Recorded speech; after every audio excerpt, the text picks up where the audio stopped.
नमस्कार, आपण बघत आहात महान्यूज 7. मी अनुराग नंदकिशोर शिंदे. वळूया आजच्या काही ठळक बातम्यांकडे. शेवगाव तालुक्याच्या बालमटाकळी येथील कृषी उत्पन्न बाजार समितीचे माजी सभापती रामनाथजी राजपुरे यांच्यावर 29 जानेवारी दुपारी काही गावगुंडांकडून झालेल्या भ्याड हल्ल्याच्या निषेधार्थ बालमटाकडीतील व्यापारी वर्गांनी आपापले व्यवहार बंद ठेवून झालेल्या घटनेचा जाहीर निषेध व्यक्त करण्यात आला असून गावातील गावगुंडांना पर्यायाने आळा बसणे ही काळाची गरज असून माथारी मेल्याचे दुःख नाही, परंतु काळ सोकत चालला असल्याने गुन्हेगारीला आळा बसणे गरजेचे असल्याची मागणी माजी जिल्हा परिषद सदस्य मोहनरावजी देशमुख, सरपंच डॉक्टर राम बामदडे, तंटामुक्ती अध्यक्ष कसामभाई शेख, मधुकर पाटेकर, विक्रम बावरकर यांच्यासह ग्रामस्थांनी हल्ल्याच्या निषेधार्थ झालेल्या निषेध सभेतून गावगुंडांना हद्दपार करण्याची मागणी केली आहे. जाहीर निषेध सभेत उपसरपंच सर्जेराव घोरपडे, माजी सरपंच भानुदास नाना गलधर, माणिक आप्पा शिंदे, चंद्रकांत पाटील गरड, कायुमभाई शेख, हरिचंद्र गाडगे, रोहिदास भोगले, सुदामराव शिंदे आदींसह ग्रामस्थ मोठ्या संख्येने उपस्थित होते. काय होतं, थोडा आणि जर सबुरीचा किंवा चांगला सल्ला दिला, नको असं चांगलं नाही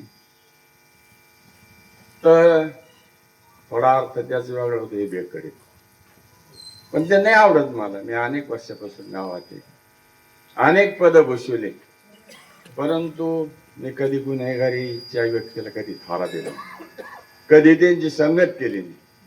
आणि म्हणून हे म्हातारी मेल्याचं दुःख नसतं पण काळ सोपं. आणि म्हणून हे लांबत लांबत लांबत येऊन इथपर्यंत.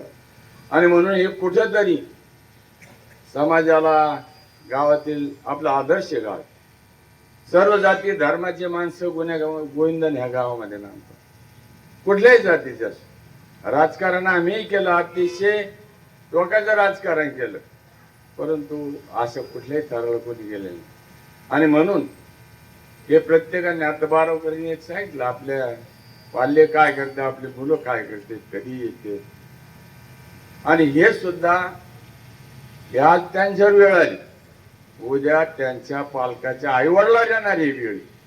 जर तुम्ही मुलं काय करते ते दापलं नाही, पाहिलं नाही, तर हळूहळू तुम्ही पहा आपलं गाव पेट उद्ध्वस्त होत. याचे थोडे काहीतरी हे कारण आहेतच. आणि म्हणून हे अतिशय समाजाला, गावाला गरज आहे.